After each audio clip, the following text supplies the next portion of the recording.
बिस्मिल्लाहिर्रहमानिर्रहीम अल्लाहुम्मा सल्ली अला मुहम्मद व आलि मुहम्मद।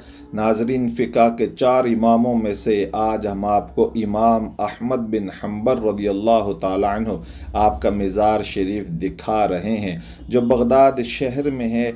आइए आपकी ज़िंदगी के मुख्तसर से हालात और आपके मज़ार शरीफ के अंदरूनी और बैरूनी मनाज़र आपको दिखाता हूँ।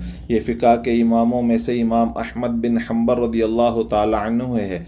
आपने बड़ी मुश्किलात में ज़िंदगी गुजारी, जिस तरह कोई बड़ा इमाम गुजारता है, इसी तरह आप रज़ियल्लाहु ताला अन्हु पर भी ज़िंदगी की बड़ी मुश्किलात आई। बादशाह वक्त आपके ख़िलाफ़ हो जाते और 3 बादशाहों का आपने दौर देखा, और बाज़ रवायतों में 5 बादशाहों का और बाज़ रवायतों में 2 बादशाहों का दौर देखा।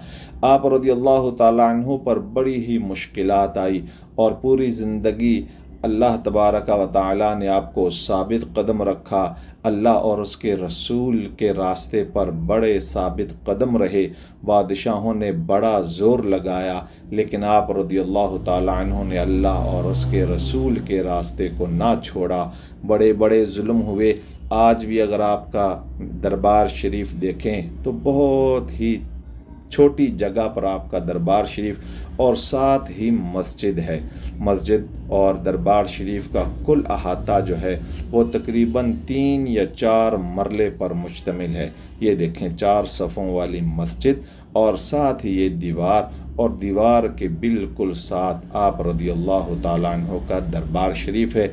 ये बैरूनी मनाज़र हैं, बिल्कुल मुख्तसर सा इमाम अहमद बिन हम्बल रज़ियल्लाहु ताला अन्हु का दरबार है, जब बगदाद शहर में है। जब भी आप बगदाद जाएं तो अगर किसी से पूछें कि मैंने इमाम अहमद बिन हम्बल रज़ियल्लाहु ताला अन्हु के मज़ार शरीफ पर जाना है, तो बआसानी टैक्सी आपको यहाँ पर ले आएगी। छोटा सा गुंबद, बड़ी मुख्तसर सी मस्जिद और मुख्तसर सा आपका दरबार शरीफ है गली के अंदर। तो बआसानी जो लोग हैं वो यहाँ आते हैं और अपनी ज़हनी और रूहानी कैफियत को दिन यानी तरक्की देते हैं। अल्लाह तबारक व तआला हम सब का हामी और नासिर हो।